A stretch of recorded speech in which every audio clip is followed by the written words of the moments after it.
सतगुरु के चरणार में बहती प्रेम की धार, श्रद्धा से मज्जन करे पातक होए छार। महाभयानक और कठिन भाव सागर गंभीर, नाम जहाज बिठाए कर मेटे जन की पीर।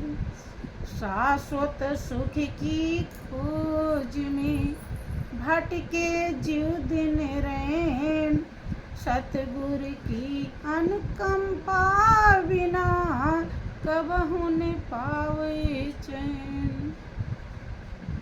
निस दिन जिनकी वंदना करते शीश महेश, सो निर्गुण सगुण भये हरने जगत क्लेश। परम पुरुष गुरुदेव जी शाश्वत शांति निधान, बार बार दंडवत करूं सकल सुखों की खान। बोलिए प्रेम से श्री सद्गुरुदेव महाराज की जय, श्री सच्चिदानंद भगवान की जय, वृंदावन बिहारी लाल की जय, सत्य सनातन धर्म की जय। बोलिए प्रेम से सब संतों की जय। प्रेमी सज्जनों, परम पिता परमेश्वर की असीम दया दृष्टि से हम जीवों को सत्संग का पावन अवसर मिला हुआ है। ये अवसर वास्तव में उसी के जीवन में वो महाप्रभु मेरा मालिक प्रदान करता है, जिसे जन्म जन्मांतर के दुखों से बचाना चाहता है, जिसे भाव सागर से पार करना चाहता है, अर्थात उद्धार करना चाहता है।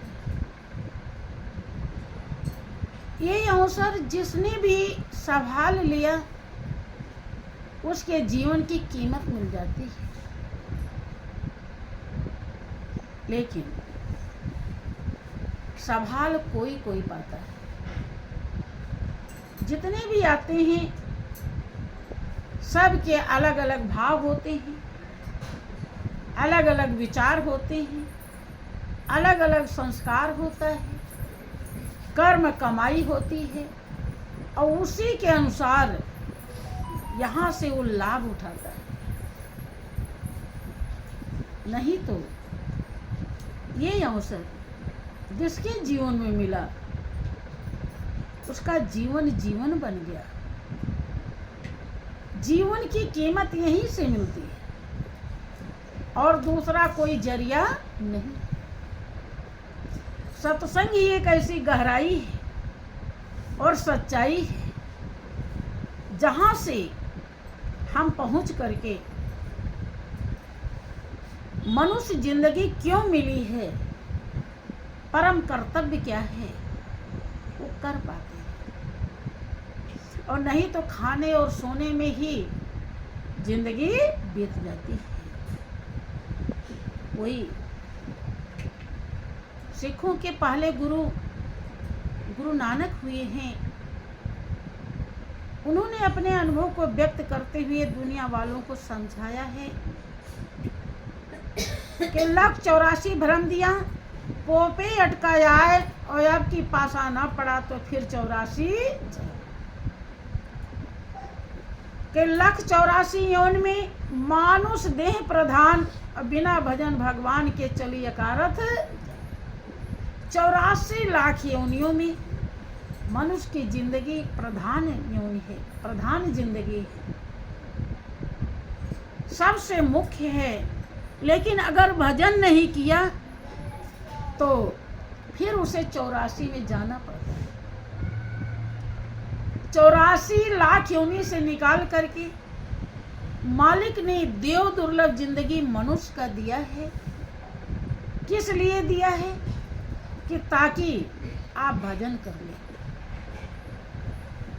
आप भजन तो करते हैं, लेकिन उसका भजन करते हैं जो आपका नहीं। भजन का मतलब याद करना, लिप्त रहना, उसे ही अपना समझना। अब दुनिया की सारी चीज़ों को, व्यक्ति वस्तु को हम अपना समझते हैं और उसी में लीन रहते हैं, उसी की याद आती है, उसी को संभालते हैं, उसी के लिए बेचैन रहते हैं। है ऐसा ना? लेकिन ये भजन दुखदाई है। ये भजन का जो भाव है वो हमें 84 लाख योनि में फिर ले जाएगा। अगर हम रात दिन धन की याद करते हैं तो महापुरुष समझाते हैं कि फिर धन की याद करने से मनुष्य की जिंदगी नहीं मिलेगी, क्योंकि धन आपका राह खर्च है, ये मंजिल नहीं है। ये धन मालिक की कृपा से मिला है, कर्म के हिसाब से मिला है, और ये कुछ दिन प्रयोग करने के लिए मिला है। ये कोई अजर अमर अविनाशी चीज नहीं है। इसे याद करेंगे तो गलती है, ये केवल काम लेने के लिए है। गलती क्या हो जाएगी कि याद जिसने धन दिया है उसको ही करनी चाहिए, लेकिन हम धन की ही याद करने लगे तो हमें क्या सजा मिलेगी? धन की याद कर रहे हैं, मनुष्य की जिंदगी जाने के बाद नहीं मिलेगी। क्या मिलेगा? कोबरा नाग बन जाएंगे, मड़ी वाला नाग बन जाएंगे। नाग जो होता है उसे मरना मंजूर होता है, लेकिन मड़ी छोड़ना मंजूर नहीं। आप चूंकि आप रात दिन धन की याद में थे, इसलिए परमात्मा ने आपको नाग बना दिया। अब वही मड़ी को संभालो। अब जब नाग बन गए तो कितना दर्दनाक जिंदगी मिल गई। सांप की यौन बड़ी खोटी यौन कही जाती है। चूहा निकल के जा सकता है यहीं से, बिल्ली जा सकती है, कीड़े मकोड़े जा सकते हैं, लेकिन सांप अगर निकल गया तो इसे बैठे रहोगे आप लोग, तुरंत ही यहाँ से खड़े हो जाओगे, चौकन्ने हो जाओगे। कब उसको यहाँ से निकाल के फेंके या तो उसे मार डाले। विचार कीजिए काहे ऐसा हुआ? क्योंकि आपको जिंदगी मिली थी धन को खर्च करने के लिए, धन से दिल लगाने के लिए नहीं। दिल तो उससे लगाना चाहिए जिसने दिया है, लेकिन गलती का ये परिणाम है। ध्यान रहे, अगर आपको याद आती है बच्चों की, आपने के 2-4 बच्चे हैं, बेटा बेटी है, उन्हें याद कर रहे हैं पूरे जिंदगी में। जिन्हें याद करेंगे वो उन्हीं की याद आएगी जाते समय भी। जिसका आप महत्व देंगे ज्यादा, अंतिम में उसी की याद आएगी। तो जब बच्चों की याद आएगी तो गलती है।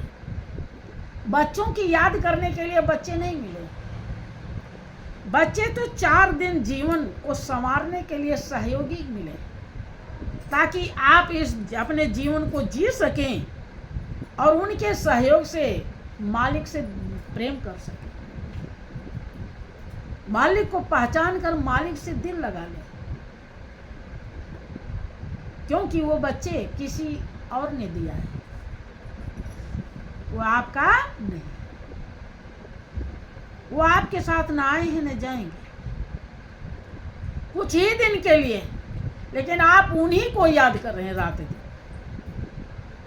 गलती है कि नहीं? क्या उन्हीं को सब कुछ समझ लिया? याद करते तो कोई बात नहीं थी, काम करने के लिए याद भी करना पड़ता है, लेकिन उन्हीं को सब कुछ समझ लिया।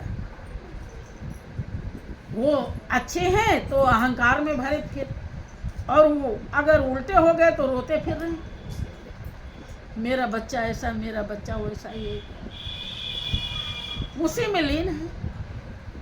तो क्या फिर सजा मिलती है? जब आप यहाँ से जाएंगे और उसी को याद करके चले गए तो आपको सूअर का जन्म मिलेगा, क्योंकि आपने बच्चों को बहुत चाहा, बच्चे को याद किया, तो लो बच्चे, सूअर के कई बच्चे एक ही साथ होते हैं, ताकि आपको तृप्ति हो जाए।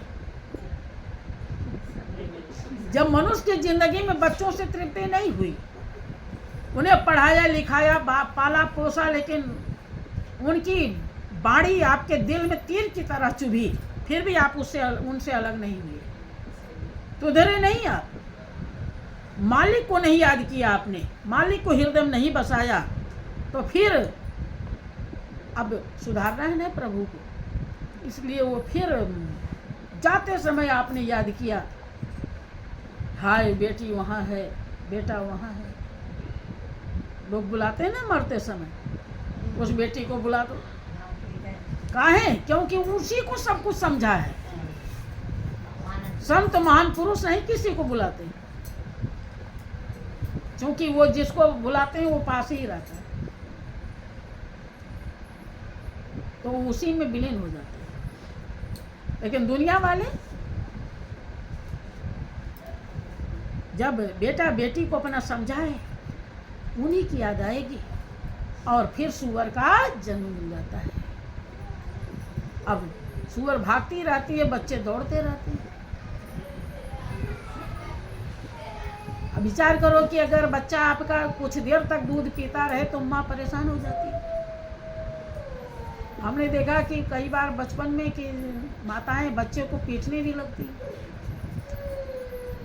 आज तो और तमाम नेपल सप्पल तमाम साधन है, लेकिन पहले माँ अपनी दूध पिलाती तो बच्चे छोड़ नहीं रहे, तो माँ मारती भी थी। और वो सूअर के बच्चे जब 10-10, 12-12 बच्चे दूध पीते होंगे, कैसा लगता होगा? भाग छुड़ा के भागती,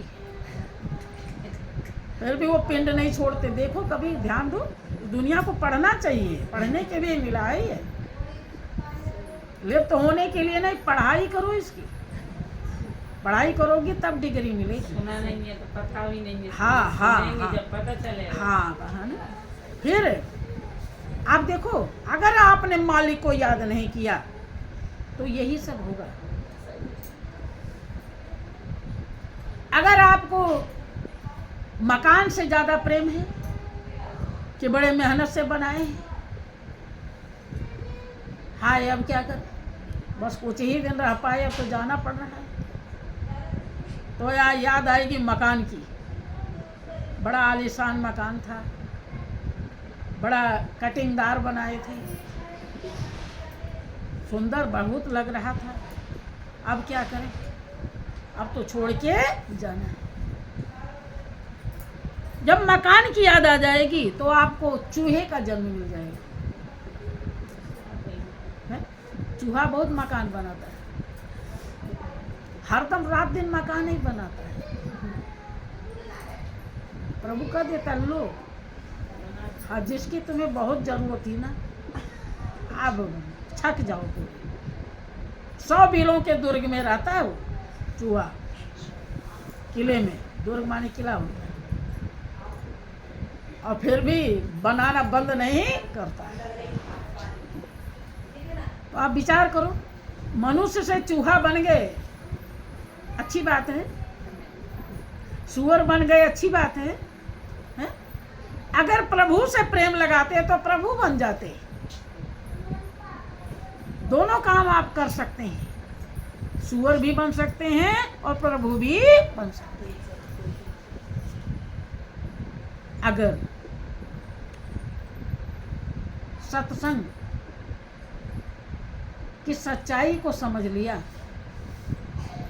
तो इस दुख से आप हमेशा के लिए निवृत्ति पा जाएंगे। बोलिए प्रेम से श्री सच्चिदानंद भगवान